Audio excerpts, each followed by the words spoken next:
ভূপেনবাবুর ছেলের জন্মদিনে অগ্নি এবং আমি গিয়ে পুলিশ ইন্সপেক্টর সুকান্ত হালদারের থেকে জানতে পারি যে উঠতি গায়ক রবিশঙ্কর দত্ত মারা গেছেন।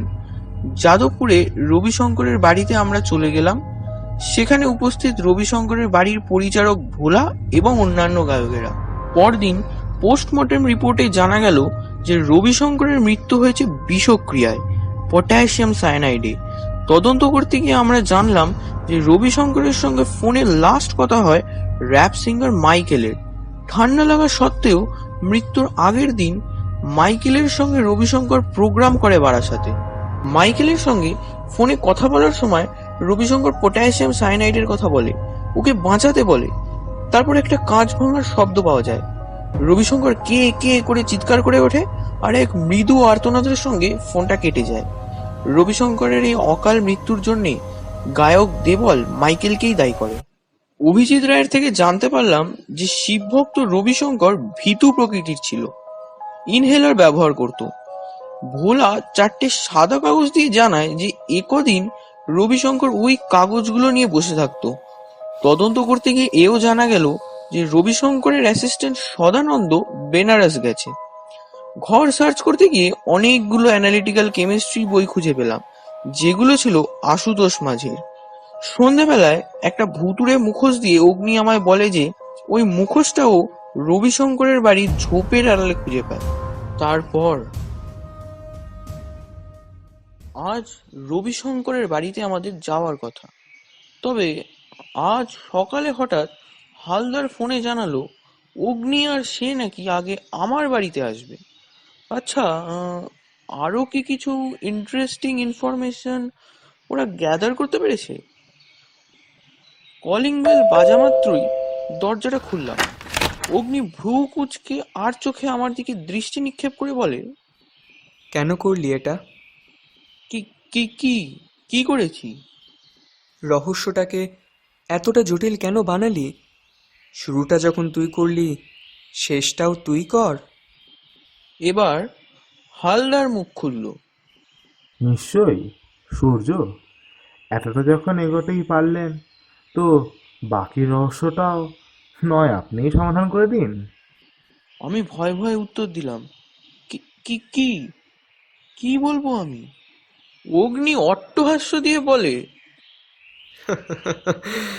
তোর এই কেমিস্ট্রি বই আমাদের ইনভেস্টিগেশনের স্পিডটা দ্বিগুণ করে দিয়েছে, আর রহস্যটাকেও যেন তীব্রভাবে ঘনীভূত করে তুলেছে। যাক, ভেতরে চল, অনেক কিছু বলার আছে। সোফায় বসে হালদার বলে, আশুতোষ মাঝি কে জানেন? কে? অগ্নি বলে, রবিশঙ্করের কলেজ ফ্রেন্ড। তার মানে? তার মানে আর কিছুই না, রবিশঙ্কর আর আশুতোষ একই কলেজে পড়তো। ওই ব্যাচমেট যাকে বলে। কলেজে যে দুজনের বেশ সুখ্যাতি আছে। বর্ধমানের একটা সরকারি কলেজে এনারা পড়তেন, দুজনেই কেমিস্ট্রিতে অনার্স। কিন্তু অদ্ভুত ব্যাপার হলো, কলেজের ফার্স্ট বয় আশুতোষ মাঝির হঠাৎ ফাইনাল ইয়ারে অ্যাক্সিডেন্ট হলো। কিভাবে অ্যাক্সিডেন্ট হলো, কোথায় অ্যাক্সিডেন্ট হলো, কেউ কিচ্ছু জানে না। এমনকি বেস্ট ফ্রেন্ড রবিশঙ্করও নাকি জানতো না। তোমরা এত শত কি করে জানলে? হালদার বলে, রবিশঙ্করের শাশুড়ির থেকে। আবার শাশুড়ি কোথা থেকে এলো? অগ্নি বলে, গত বছর কালীপুজোর রাতে রবিশঙ্করের স্ত্রী মারা যান। ক্যান্সার ছিল। তবে মৃণালিনী বসু অর্থাৎ রবিশঙ্করের স্ত্রী মারা গেছেন অ্যাসফিক্সিয়েশনে। মৃণালিনীর মা বৃন্দা বসুর কথার অনুযায়ী মৃণালিনীর অ্যাজমাটিক প্রবলেম ছিল, স্বাভাবিকভাবে মৃত্যু হয়েছে। বৃন্দা বসু এও জানিয়েছেন যে তার মেয়েই নাকি তাকে আশুতোষ এবং রবিশঙ্করের বন্ধুত্বের গল্প শুনিয়েছিল। মৃণালিনী আর রবিশঙ্করের ডিভোর্স হলো কেন? হালদার বলে, আজকালকার ট্রেন্ড এনারাও ধরে রেখেছেন, এক্সট্রা ম্যারিটাল অ্যাফেয়ার। যদিও এখানে কালপিট রবিশঙ্কর। শুনেছি কলেজ লাইফের বান্ধবী আশালতার সঙ্গে সম্পর্ক ছিল। রোজ রাতে রবিশঙ্কর তার সাথে ঘন্টার পর ঘন্টা কথা বলতেন। আশা বলে রবিশঙ্কর ডাকতেন। এই নিয়েই বচসা, যার আলটিমেট পরিণাম ডিভোর্স। মৃণালিনী কি করতেন? আর রবিশঙ্করের পরিবারই বা এখন কোথায়? অগ্নি বলে, ফ্যাশন ডিজাইনার মৃণালিনী বসুর সঙ্গে রবিশঙ্করের সম্বন্ধ করে বিয়ে হয়। আর রবিশঙ্করের পরিবার বলতে ওর বাবা। ছেলের জন্মের সময় মা মারা যান। একমাত্র পুত্র, তাই প্রভাবশালী বিজনেসম্যান রজতাভ দত্তের বিপুল সম্পত্তির সম্ভারে একটু একটু করে বড় হয় রবিশঙ্কর। নিজের মেরিটে নয়, টাকা ঢেলে বর্ধমানের একটা সরকারি কলেজে ভর্তি হয়। কিন্তু হঠাৎ সেকেন্ড ইয়ার থেকেই রবিশঙ্করের নাকি ড্রাস্টিক চেঞ্জ ঘটে।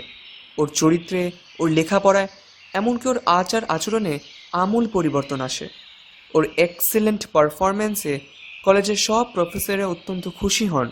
সকলে বলতো আশুতোষের সঙ্গই নাকি রবিশঙ্করের পরিবর্তনের কারণ। আমি অগ্নিকে থামিয়ে বললাম, এই দাঁড়া দাঁড়া, রজতভ দত্ত, নামটা খুব চেনা চেনা লাগছে। হালদার বলে, লাগাটাই তো স্বাভাবিক, ম্যাগনোলিয়া হসপিটালের মালিক বলে কথা। ভদ্রলোক 3 বছর হলো মারা গেছেন। অগ্নি বলে,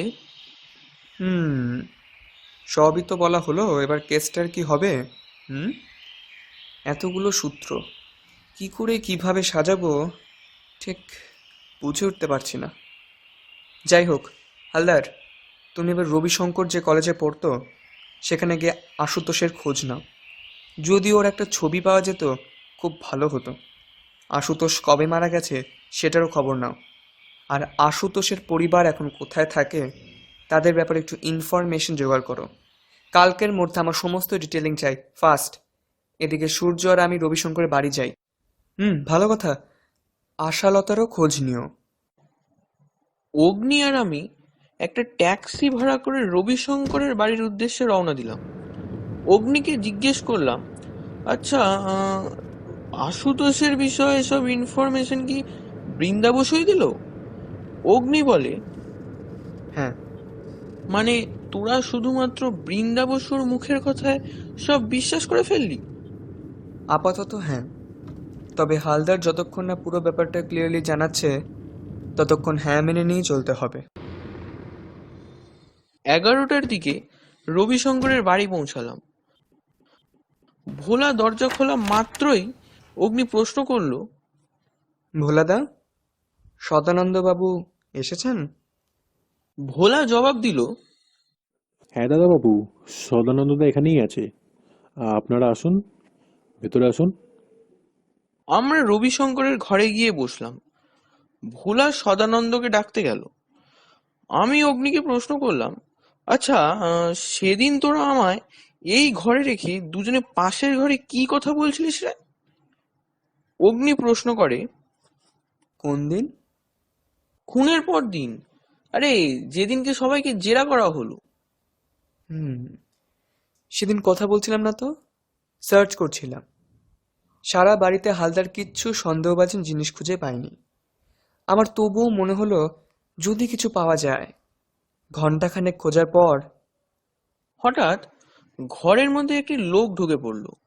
আন্দাজে বুঝলাম এই বুঝি সেই সদানন্দ।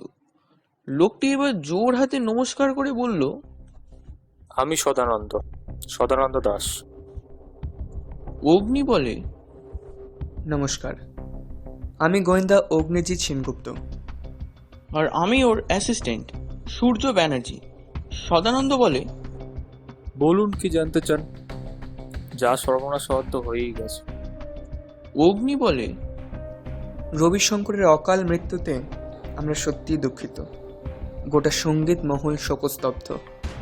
সকলে এই খুনের আসামিকে দেখতে চায়, তার কঠিন শাস্তি চায়। তার জন্য আপনাকে আমাদের খুব দরকার সদানন্দবাবু। আপনাদের কিভাবে সাহায্য করতে পারি বলুন?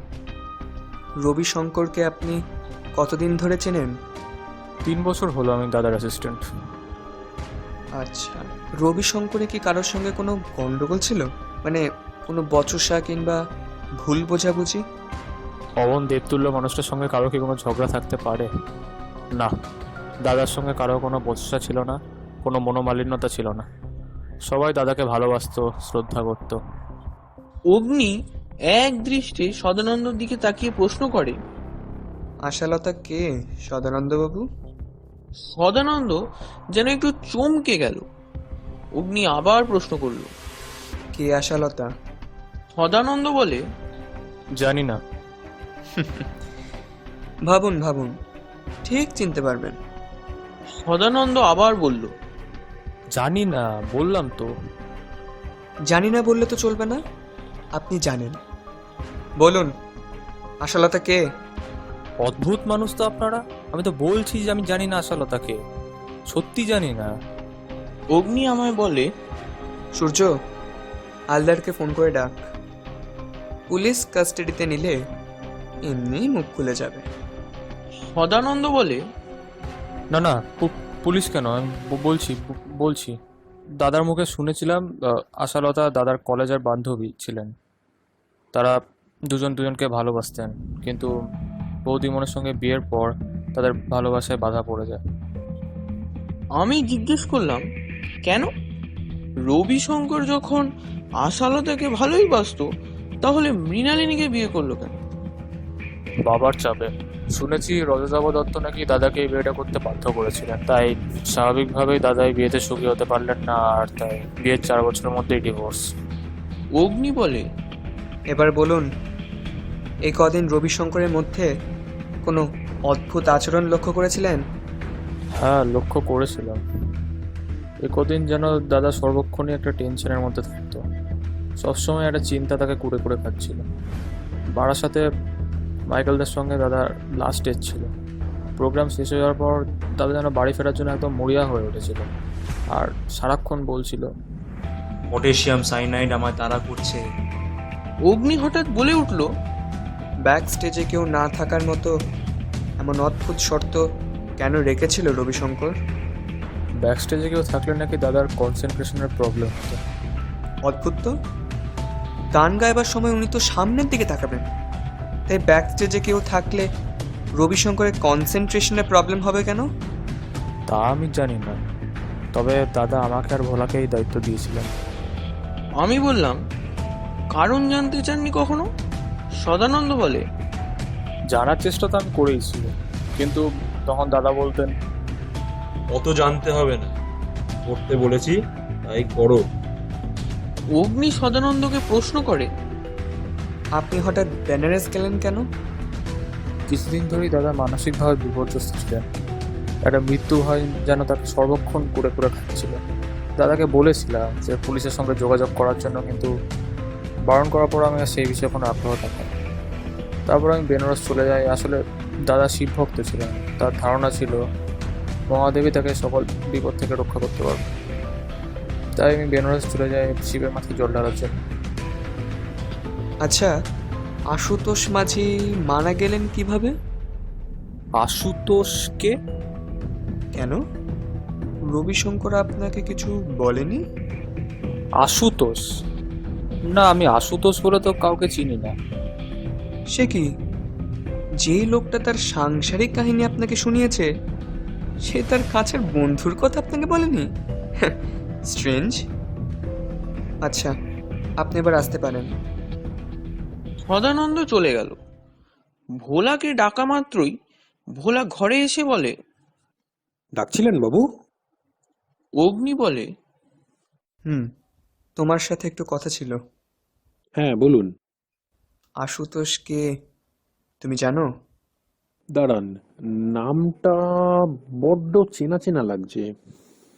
কোথায় শুনেছি, কোথায় আমি বললাম, ভোলাদা, একটু মনে করার চেষ্টা করো, আমাদের খুব দরকার। মনে পড়েছে, দাদাবাবুর বন্ধু তো। হ্যাঁ, উনি দাদাবাবুর বন্ধু। তবে শুনেছি উনি মারা গেছেন। অগ্নি উৎসাহের সঙ্গে বলে, আর আর কি জানো তার বিষয়ে? না, আর কিছু জানি না। একদিন দাদাবাবু এই আশুতোষের উপর খুব চটেছিল। কাকে যেন ফোনে বলছিল, আশুতোষ আশুতোষ আশুতোষ আশুতোষ বলে এই পৃথিবীতে কেউ নেই। তুমি বেশি জেনে গেছো, তাই না? ব্যাস এই বলে হট করে ঘর থেকে বেরিয়ে গেল। ফেরার পর দাদাবাবুর হিংস্র ভাবমূর্তি দেখে ভীষণ ভয় পেয়ে যাই। তাই এই ব্যাপারে আর বিশেষ কিছু জানার সাহস দেখালাম না। কার সঙ্গে কথা বলছিল? তা জানি না, তবে যার সঙ্গে কথা বলছিল তার উপর যে বেজায় চটেছিল সেটা টের পেয়েছিলাম। ঠিক আছে, তুমি এবার যাও, আমি ঘরটা আবার সার্চ করব। ভোলা চলে গেল। আমি রবিশঙ্করের খাটের চারপাশটা দেখতে লাগলাম। তারপর গেলাম ওর স্টাডি টেবিলের কাছটায়। ওদিকে অগ্নি রবিশঙ্করের বুক শেলফে সাজিয়ে রাখা সমস্ত বইগুলো নাড়াচাড়া করে দেখতে লাগলো, যদি কিছু পাওয়া যায়। হঠাৎ অগ্নি বলে উঠল, আচ্ছা সূর্য, তুই বল, রবিশঙ্করের খুনটা কিভাবে হতে পারে? না খাবারের মাধ্যমে, না কোনো পানীয়র মাধ্যমে বিষটা ঢুকেছে? এমনকি রবিশঙ্করের দেহে কোনো ইনসিশন পর্যন্ত পাওয়া যায়নি। তাহলে আচ্ছা, ও তো নিজেও ভুল করে অন্য কিছু ভেবে পটাশিয়াম সায়ানাইড খেয়ে নিতে পারে, পারে নাকি? অগ্নি শান্ত গলায় একটা মোটা বই হাতে নিয়ে বলে উঠল, পটাশিয়াম সায়ানাইড খেয়ে আত্মারাম খাঁচা ছাড়া হবে। আমি বললাম, মানে? অগ্নি বলে, এই দেখ, এই বইটার মধ্যে 3টে কাগজ রয়েছে, আর 3টে কাগজে 3টে লেখা। প্রথম কাগজে লেখা পটাশিয়াম সায়ানাইড খেয়ে আত্মারাম খাঁচা ছাড়া হবে। দ্বিতীয় কাগজে লেখা অমাবস্যার নিশীতে তারে বন্দি করেছ বন্ধ ঘরে, লালে নীলে তার নিঃশ্বাস যায়, আর্তনাদ কেউ তার শুনতে না পায়। আর তৃতীয় কাগজে লেখা মৃত্যু তোমার দোর গোড়ায়, বাঁচার কোনো নেই উপায়। এগুলোর মানে কি? কার লেখা এগুলো? হঠাৎ অগ্নির ফোনটা বেজে উঠল। ফোনটা ধরে অগ্নি একটু চুপ করে থেকে বলে উঠল, আমরা আসছি। কে ফোন করেছে? উত্তরে অগ্নি বলে, হালদার, এক্ষুনি আমাদের বাড়ি যেতে হবে। তুই আমার ওখানে লাঞ্চ করে নিস, টাইম ওয়েস্ট করার মতো সময় আমাদের নেই। চল বেরিয়ে পড়ি। অগ্নি ভোলাকে ডেকে বলে, ভোলাদা, আজ আমরা আসি। ও ভালো কথা। আচ্ছা, তুমি কি মাইকেল আর দেবলের বাড়ির ঠিকানাটা জানো? ভোলা বলে, হ্যাঁ হ্যাঁ জানি, দাদাবাবুর সঙ্গে গেছিলাম কয়েকবার। খুব ভালো হলো। একটা কাজ করো না ভোলাদা, তুমি ওদের ঠিকানাটা আমাদের একটু লিখে দাও না। ভোলা ঠিকানাগুলো একটা কাগজে আমাদের লিখে দিল। আমরা রবিশঙ্করের বাড়ি থেকে বেরিয়ে আসলাম। রাস্তা দিয়ে হাঁটতে হাঁটতে অগ্নিকে প্রশ্ন করলাম, আচ্ছা, হালদার এখন কি বলবে বলতো? জানি না, তবে এখন আমাদের বাড়ি গেলে চলবে না। আগে আমাদের মাইকেলের বাড়ি যেতে হবে। এক কাজ কর, তুই হালদারকে বল আমরা 9:30টার মধ্যে বাড়ি ঢুকবো, আর আমি এদিকে দেবল আর মাইকেলের অ্যাপয়েন্টমেন্টটা নিই। দেরি করিস না। আমি হালদারের সঙ্গে কথা বলে নিলাম। ইতিমধ্যে অগ্নি দেবল আর মাইকেলের সঙ্গে কথা বলে নিয়েছে। রাস্তার ধারে একটা ধাবায় আমরা দুপুরের খাবার খেয়ে নিলাম। ভাত, মুসুর ডাল, সবজি, আলু ভাজা আর কাতলা মাছ, এই ছিল আমাদের লাঞ্চের মেনু। খাওয়ার সময় অগ্নির কপালে চিন্তার ভাঁজটা যেন প্রকট হয়ে ওঠে। অনেকবার জানতে চাইলাম, কিন্তু কিছুই জানতে পারলাম না। একটা বাস ধরে আমরা সোজা ঢাকুরিয়া চলে গেলাম। 19/11 বিপিন সরণি লেন, ঢাকুরিয়া। এই হলো মাইকেলের ঠিকানা। দুপুর 3:30 নাগাদ আমরা মাইকেলের বাড়ি পৌঁছে গেলাম। ঘরে ঢুকে অগ্নি মাইকেলকে প্রশ্ন করে, আচ্ছা মাইকেল বাবু, রবিশঙ্কর তার ব্যক্তিগত জীবনের কথা আপনাকে কিছু বলেছিল? মাইকেল বলে, না, সেরাম কিছু বলেনি। তবে ও যে ওর ম্যারেড লাইফটা নিয়ে সুখী ছিল না, সেটা বুঝতে পারতাম। কি রকম? ও বলতো ওর ওয়াইফ নাকি অত্যন্ত ফেমিনিস্ট টাইপের মহিলা, সম্বন্ধ করে বিয়ে, অথচ বিয়ের 3 মাস পর থেকে ওদের সম্পর্কের রসায়ন পাল্টাতে থাকে। ওদের মধ্যে নাকি আন্ডারস্ট্যান্ডিংটাই হারিয়ে গেছিল। স্বাভাবিকভাবে স্ত্রীর প্রতি ওর বিতৃষ্ণা জাগলো, তারপর ডিভোর্স। সম্ভবত স্ত্রীর নাম মৃণালিনী। অগ্নি প্রশ্ন করে, আপনি আশালতাকে চেনেন? ও আশা, হ্যাঁ চিনি চিনি, অনেক শুনেছি ওর কথা। খুব সুন্দর গান গায়, রবিশঙ্কর খুব পছন্দ করত। শুনেছি কলেজ জীবনের বান্ধবী।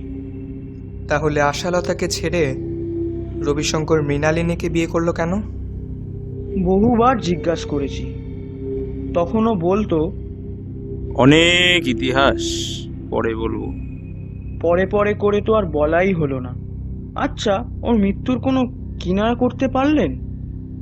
এখনো অবধি না, তবে খুব শীঘ্রই সমাধান হয়ে যাবে। আচ্ছা, আপনি ভালো করে মনে করে দেখুন তো, রবিশঙ্করের মৃত্যুর আগের মুহূর্তে ও আপনাকে ঠিক কী বলেছিল? সবই তো আপনাকে বলেছি। ওর মৃত্যুর আগের দিন আমাদের বারাসাতে একটা প্রোগ্রাম ছিল, খুব টেনশনে ছিল, আর এই টেনশনের জন্যই ওর শ্বাসকষ্ট হয়, আর বারবার ইনহেলার ইউজ করছিল। প্রোগ্রাম শেষে ও তাড়াহুড়ো করে চলে গেল আর বলল, পটাশিয়াম সাইনাইড আমায় তাড়া করছে। তারপর সেদিন ভূপেন ভট্টাচার্যের ছেলের জন্মদিন যাওয়ার আগে ওকে ফোন করি। মদ্যপ অবস্থায় ছিল। শুরুতে রবিশঙ্কর ওর অ্যাচিভমেন্টের কথা বলে, বারাসাতে আমাদের প্রোগ্রামটা কতটা সাকসেস পেয়েছে সেটা নিয়েও আনন্দ প্রকাশ করে। কিন্তু তারপর রবিশঙ্কর ওই পটাশিয়াম সাইনাইডের কথা বলে, ওকে বাঁচাতে বলে।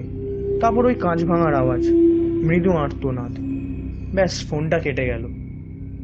অগ্নি বলে, 6 লাখ টাকা পাওয়ার জন্য তো আপনিও রবিশঙ্করকে খুন করতে পারেন, তাই না মাইকেল বাবু?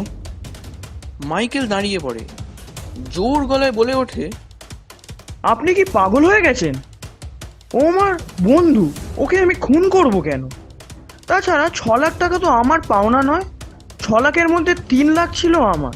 সেদিন প্রোগ্রামের পর রবিশঙ্কর তাড়াহুড়ো করে চলে গেল আর চেকটা ওর কাছেই থেকে যায়। কিন্তু সেদিন ফোনে তো আমায় বলেছিল যে সোমবার ও ক্যাশটা আমার হাতে তুলে দেবে। কিন্তু আপনার লোভ তো 6 লাখের ওপরই ছিল, তাই না?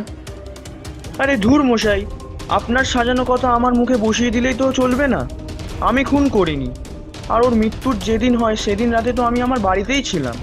তাছাড়া সেদিন রাতে যখন ওর মৃত্যু হয় তখন তো চেকটা ওর হাতেই ছিল, আপনারা দেখেননি? আমি বললাম,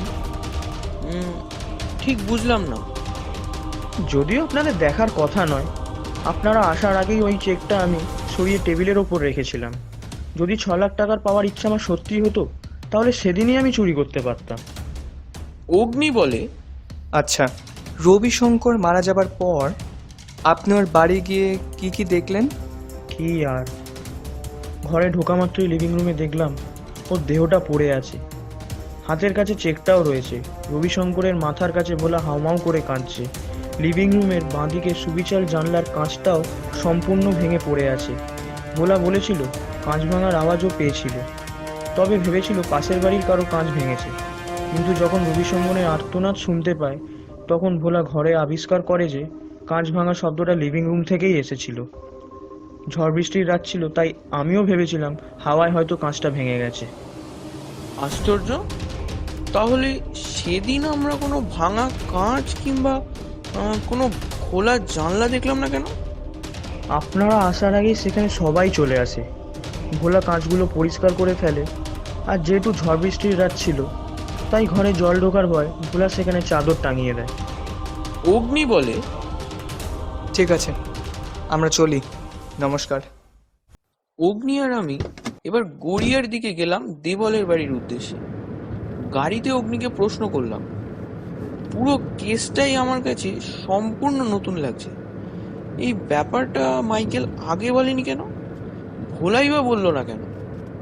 অগ্নি বলে, আগে না বললেও ঘটনাটা আমি জানতাম। তার মানে? পুলিশের কাছে ভোলার দেওয়া বয়ানে এই তথ্যগুলোই পাওয়া গেছে। তাহলে তুই মাইকেলকে আবার জিজ্ঞেস করলি কেন? মেলানোর জন্য। পয়েন্ট টু পয়েন্ট মিলে গেল। আর তোরা এই ঘটনাগুলো আমায় কিচ্ছু জানাসনি? আরে না না, সেরম কোনো ব্যাপার না। সেদিন তুই যখন ভোলার সঙ্গে কথা বলছিলিস তখন পাশের ঘরে হালদার আর আমি ওই জানলার দিকটাই দেখছিলাম। বাইরেও পায়ের ছাপ খোঁজার চেষ্টা করা হয়েছে, কিন্তু বৃষ্টির জন্য কোনো ছাপ পাওয়া গেল না। অদ্ভুতভাবে ঘরেও কোনো পায়ের ছাপ পাওয়া যায়নি। এই ছাপ খোঁজার ব্যাপারটা কবে হলো? আরে এগুলো তো পুলিশের কাজ। খুনের রাতেই পুলিশ কাজ শুরু করে দিয়েছিল। তাছাড়া সেদিন বাড়ি ফিরে আমি হালদারকে বলেছিলাম যদি কোনো ফুটপ্রিন্ট পাওয়া যায়, কিন্তু কিচ্ছু পাওয়া গেল না। এগুলো বাদ দে, এখন ভাব ওই ধাঁধাটা কার লেখা, আর ওটার অর্থই বা কী? অমাবস্যার নিশীতে তারে বন্দি করেছ বন্ধ ঘরে, লালে নীলে তার নিঃশ্বাস যায়, আর্তনাদ কেউ তার শুনতে না পায়। একটু থেমে অগ্নি আবার বলে উঠল, মৃত্যু তোমার দোরগোড়ায়, বাঁচার কোনো নেই উপায়। তখন বাজে সন্ধ্যে 6:30। আমরা গড়িয়ায় দেবলের বাড়ি গেলাম। বাড়িটা ট্র্যাডিশনাল ওয়েতে সাজানো, টালির ছাউনি, খোলা বারান্দা, মস্ত বড় উঠোন। সব দেখে একটা নস্টালজিক ফিলিং এলো। ঘরে ঢোকা মাত্রই দেবল বলে উঠল, আসুন আসুন, ভালো আছেন তো? অগ্নি বলে, ওই চলে যাচ্ছে আর কি। আপনি ভালো তো? আর ভালো, ভালো থাকার মানুষটাই যখন চলে গেল। যাক গিয়ে বলুন, আপনাদের কি সাহায্য করতে পারি? কিছু প্রশ্নের সঠিক উত্তর দিয়ে। আপনি মৃণালিনী বসুকে চেনেন? চিনি বই কি, আমি তার ফ্ল্যাটে পর্যন্ত গেছি। যদিও রবিশঙ্করই নিয়ে গেছিল। গোল পার্কে তার ফ্ল্যাট। শুনেছি ওটা রবিশঙ্করেরই ফ্ল্যাট, তবে ডিভোর্সের পর ও ওই ফ্ল্যাটটা মৃণালিনীর নামে করে দিয়েছিল। আচ্ছা, মৃণালিনীর মৃত্যুর পর রবিশঙ্কর আপনাকে কিছু বলেনি? কি আর বলবে, ওর স্ত্রীর নাকি অ্যাস্থমাটিক প্রবলেম ছিল, আর তার উপর ক্যান্সার। কিন্তু ভদ্রমহিলা বেশ স্টাউট অ্যান্ড স্টাবন প্রকৃতির ছিলেন। এমন এক মারণ রোগ দেহে বহন করছেন, বাইরে থেকে কেউ বুঝতেই পারবে না। শুনেছি উনি এফিশিয়েন্ট ছিলেন ওনার কাজে, তবে কেন জানি না স্বামী স্ত্রী এত সাকসেসফুল হয়েও সুখী হতে পারলেন না। মিসআন্ডারস্ট্যান্ডিং, আর তারপরেই ডিভোর্স। আশালতা নামে কাউকে চেনেন? না তো। অগ্নি আশ্চর্য হয়ে প্রশ্ন করে, রবিশঙ্কর আপনাকে কখনো বলেনি? বললে নিশ্চয়ই আপনাদের বলতাম। আচ্ছা, রবিশঙ্করকে আপনি কখনো সামনাসামনি গান গাইতে দেখেছেন? হ্যাঁ, স্টেজে তো আমরা একই সঙ্গে গান গাইতাম। কিন্তু আমি তো দেখেছি আগে রবিশঙ্কর গান গাইতো, তারপর আপনি। কি ঠিক বললাম তো? সে তো সবার সাথেই। হ্যাঁ জানি, ওর কয়েকটা উদ্ভট শর্ত ছিল। প্রথম, ও শুরুতে গান গাইবে, আর দ্বিতীয়, ব্যাক স্টেজে কেউ থাকবে না। আচ্ছা, এসব প্রোগ্রাম বাদে আপনারা একসাথে বসে কখনো গলা মিলিয়ে গান গেয়েছেন? দেবল হেসে উত্তর দিল, না না, সেই সৌভাগ্য আমাদের কারোর হয়নি। ও নাকি আমাদের সামনে গান গাইতে ইতস্তত বোধ করত। ও নতুন সিঙ্গার, আমাদের সাথে সদ্য পরিচয়, তাই আমাদের সামনে গান গাইতে নাকি ও লজ্জা করত। আমি বললাম, অদ্ভুত তো, হাজার হাজার মানুষের সামনে যে লোক গান গাইতে পারে, হ্যাঁ একজন পাবলিক ফিগার হয়ে উঠতে পারে, সে আপনাদের সামনে গান গাইতে লজ্জা পেত? আশ্চর্য। দেবল বলে, আপনারা চা খাবেন তো? অগ্নি বলে, না না, আজ না, অন্য একদিন নয় খাবো। একটা কথা বলুন তো, সেদিন আপনি বললেন যে রবিশঙ্করের সাথে যখন আপনার লাস্ট ফোনে কথা হয়েছে তখন নাকি রবিশঙ্কর খুব কাশছিল, নাক মুখ বন্ধ থাকলে যেমন হয় সেভাবে কথা বলছিল। এবার বলুন তো, এতটা ঠান্ডা লাগা সত্ত্বেও রবিশঙ্কর গান গাইলো কি করে? এ আর নতুন কি, ওর প্রতিভার সত্যিই কোনো জবাব হয় না। কৌতূহলের বশে অনেকবার ওকে জিজ্ঞেস করেছি। ও প্রসঙ্গটাকে হেসে উড়িয়ে দিয়ে বলতো, রাখে মহাদেব, আরে কে? মহাদেব? শিবভক্ত ছিল কি না। হঠাৎ আবার বৃষ্টি শুরু হলো, বেশ হাওয়াও দিচ্ছে বাইরে। অগ্নি বলে, অনেক ধন্যবাদ দেবলবাবু, এবার আমরা চলি, নমস্কার। অগ্নি দাঁড়িয়ে পড়ল। হঠাৎ দেওয়ালে আটকানো একটা ছবির দিকে অগ্নি এগিয়ে গিয়ে বলে, দেবলবাবু, এই ছবিটা কবেকার তোলা? বছরখানেক হবে।